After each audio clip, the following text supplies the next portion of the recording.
Bad teacher 2011 में आई comedy और romantic movie है। इस मूवी को डायरेक्ट किया है जेक कास्टन ने।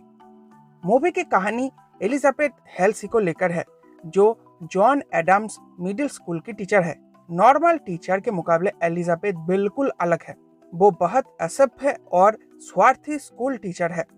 उसकी लाइफ की सिर्फ एक ही लक्ष्य है, इस नौकरी को लात मारे और एक अमीर बकरे को पटाए, उसे शादी करे और उसके पैसों से एक रिच लाइफ जिए। कहानी की शुरुआत हुई एलिजाबेथ के फेयरवेल पार्टी से। वो स्कूल की नौकरी छोड़ रही थी क्योंकि उसकी शादी होने वाली थी एक अमीर आदमी के साथ, और वो उसके पैसों के साथ एक रिच लाइफ जीने वाली थी। लेकिन उसके फियांसे मार्क को पता चल चुका था एलिजाबेथ सिर्फ उसके पैसों से प्यार करती है। पिछले महीने उसने मार्क के $16,000 फालतू खर्च कर डाले थे, इसीलिए एलिजाबेथ के फियांसे ने ब्रेकअप कर ली। अब एलिजाबेथ के पास और ऑप्शन ऑप्शन ना होने से 3 महीने बाद वो फिर से उसी मिडिल स्कूल में वापस जाती है और नौकरी करती है। नया साल शुरू हो चुका था। स्कूल में उसकी कॉम्पिटिटर आ चुकी थी जिसके नाम थी एमी स्क्विरल। एमी एक अच्छी टीचर थी। वो एलिजाबेथ के साथ दोस्ती करना चाहती थी, लेकिन स्कूल के पहले दिन ही एलिजाबेथ ने उसके साथ दुश्मनी कर ली।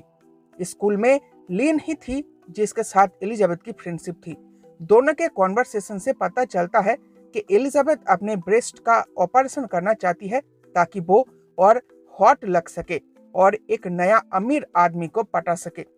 रात में वो क्लब जाती है नए बकरे के तलाश में, लेकिन उसे पता चलता है यहाँ उसकी दाल नहीं गलने वाली, तो उसका ये प्लान भी फेल हो जाता है। देर रात तक क्लब में रुकने के वजह से उसकी नींद पूरी नहीं होती और वो सुबह स्कूल के लिए लेट हो जाती है। स्कूल के पहले दिन ही वो स्टूडेंट्स को मूवी दिखाती है और क्लास में ही अपनी नींद पूरी करती है।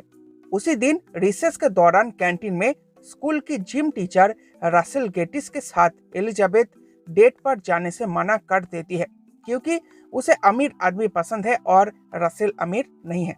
एमी एक बार फिर से एलिजाबेथ के साथ दोस्ती करने की कोशिश करती है, लेकिन एलिजाबेथ उसे ज्यादा भाव नहीं देती। वो बाहर से बाहर जा ही रही थी, तभी उसे एक नया स्कूल टीचर दिखता है जिसका नाम है स्कॉट, जो बहुत अमीर है। इसीलिए एलिजाबेथ उसे दोस्ती कर लेती है और बातों बातों में उसे पता चल जाता है उसकी एक्स गर्लफ्रेंड थी जिसकी ब्रेस्ट काफी बड़ी थी। इसीलिए एलिजाबेथ अब बहुत डेस्परेटली अपनी ब्रेस्ट को ऑपरेशन करने के लिए डॉक्टर से मिलती है, लेकिन ऑपरेशन करने के लिए $9,300 का खर्चा होना था, जो फिलहाल एलिजाबेथ के पास नहीं थी। लेकिन वो निराश नहीं होती, पैसे जुगाड़ करने के लिए कोशिश करती रहती है। पापा, ग्रैंडमा और एक्स बॉयफ्रेंड सभी से पैसे मांगती है, लेकिन कोई भी नहीं देता। अगले दिन स्कूल में उसके स्टूडेंट से उसे पता चलता है कि अगले शनिवार के दिन उसकी 7th ग्रेड की टीम कार वॉश करने वाली है। वो भी अपना कार वॉश करवा सकती है, लेकिन एलिजाबेथ का कोई भी इंटरेस्ट नहीं रहता। उसकी स्टूडेंट बताती है पिछले साल कार वॉश करके उन्होंने $6,000 की कमाई की थी, तो पैसों का नाम सुनते ही उसे जोश आ जाता है।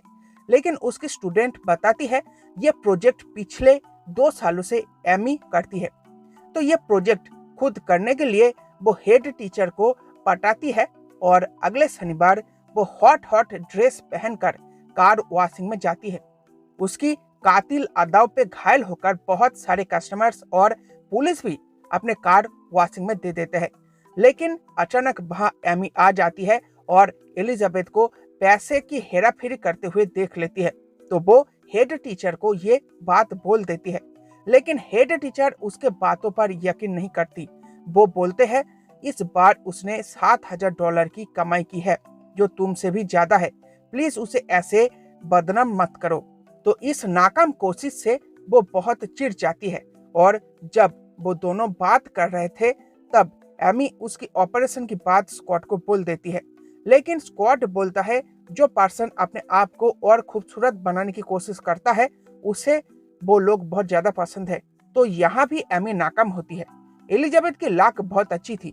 उसके स्टूडेंट्स के पेरेंट्स बच्चों को अच्छे से पढ़ाने के लिए उसे पैसे देती है। इसके अलावा भी कैंटीन के सोडा कैंस को बेच के भी वो अपने ऑपरेशन के लिए काफी पैसे जमा कर लेती है। लेकिन लक हमेशा साथ नहीं देती। स्कूल के विंटर पार्टी के दौरान स्कॉट एलिजाबेथ को बताता है उसे एमी पसंद आने लगा है। तो एलिजाबेथ बहुत निराश होती है और एक्सीडेंटली वो रसेल की बहुत करीब आ जाती है, क्योंकि रसेल के साथ वो अपने बातें शेयर कर सकती थी और उसे दिखावा करने की भी जरूरत नहीं थी। लेकिन रसेल गरीब है, इसीलिए वो अभी भी स्कॉट को हासिल करना नहीं छोड़ती। क्रिसमस के दिन एलिजाबेथ के स्टूडेंट गैराड के फैमिली उसे खाने पर इनवाइट करती है। उसे पता चलता है स्कूल की सबसे हॉट लड़की चेस को वो पसंद करता है, लेकिन एलिजाबेथ बोलती है तुम उसका पीछा छोड़ दो, वो तुम्हारे जैसों से प्यार नहीं करती। एलिजाबेथ उसे झूठा दिलासा नहीं देना चाहती थी, इसीलिए उसने सच्ची बात बोल डाली। सर्दियों की छुट्टियां खत्म हो चुकी थी, स्कूल फिर से शुरू हो चुका था। स्कॉट एलिजाबेथ और लिन को अपने क्लब में इनवाइट करता है, जिसका कारण एलिजाबेथ के मन में एक बार फिर से उम्मीद की किरण जग जाती है। लेकिन उसे फिर से झटका लगता है जब वो देखती है स्कॉट एमी के लिए ही गाना गा रहा है, इसीलिए वो वहां से गुस्से में निकल जाती है।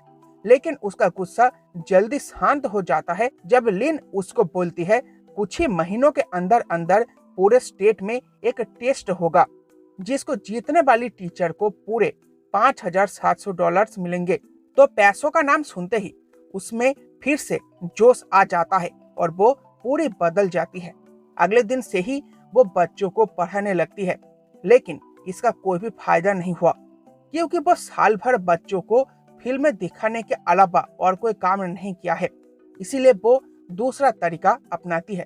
वो न्यूज़ रिपोर्टर बनकर उस आदमी के पास पहुंच जाती है जो उस टेस्ट की इंचार्ज है, और उसे पटाकर उसके ड्रिंक में नींद की दवा मिलाकर उसे खिलाकर वो आंसर शीट चुरा लेती है। इसके 1 महीने बाद उसके स्टूडेंट पूरे स्टेट में टॉप करती है और उसे $5,700 मिल जाते हैं और उसके पैसों का टारगेट भी पूरा हो जाता है। अब एलिजाबेथ एमी से बदला लेने के लिए उसके एप्पल में जहर लगा देती है और एमी के मुंह पर एलर्जी हो जाती है और वह स्कूल पिकनिक पे नहीं जा पाती। तो इस बात से एमी नाराज हो जाती है और एलिजाबेथ से बदला लेने के बारे में सोचती है।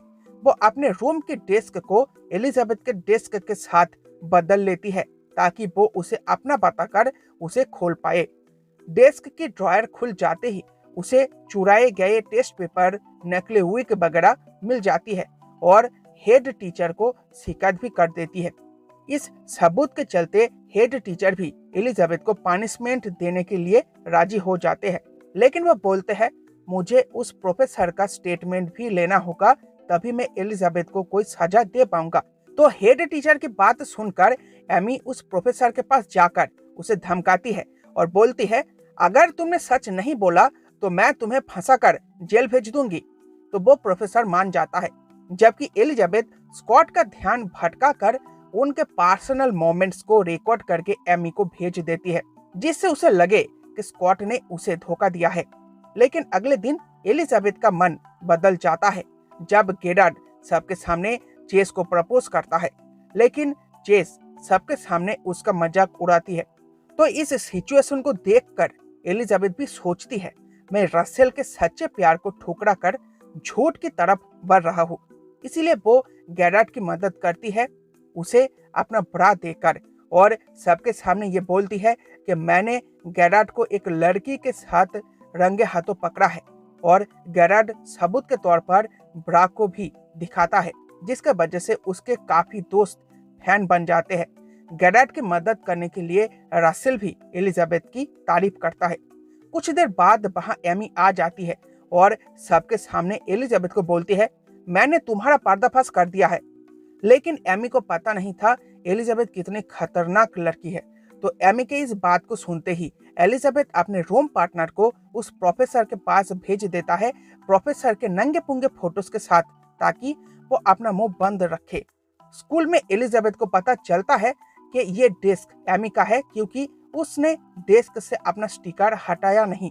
तो उसे फंसाने का एक खतरनाक आइडिया उसके दिमाग में आता है। इसके बाद वो हेड टीचर के पास जाती है और प्रोफेसर के मुकरने के बाद ही वो बोलती है, मुझे शक है क्लास में कोई ड्रग्स लेता है। इसके बाद पुलिस के ड्रग्स के गंध को सूंघते हुए एमी के डेस्क पर चले जाते हैं जो एलिजाबेथ की थी, और पुलिस उसे पकड़ लेती है और उसका डिमोशन हो जाता है एक छोटे स्कूल में। इधर एलिजाबेथ स्कॉट से अलग होकर रसेल के सच्चे प्यार की तरफ बढ़ जाती है। अब एलिजाबेथ पूरी तरीके से बदल चुकी थी। उसने ब्रेस्ट ऑपरेशन नहीं कर पाया था और अगले साल स्कूल में अब वो एक नया काम शुरू करती है, गाइडेंस काउंसलर का। तो भाई साहब, ये थी मूवी की एंडिंग। अब जल्दी से वीडियो को लाइक और चैनल को सब्सक्राइब कर दो। Bye bye.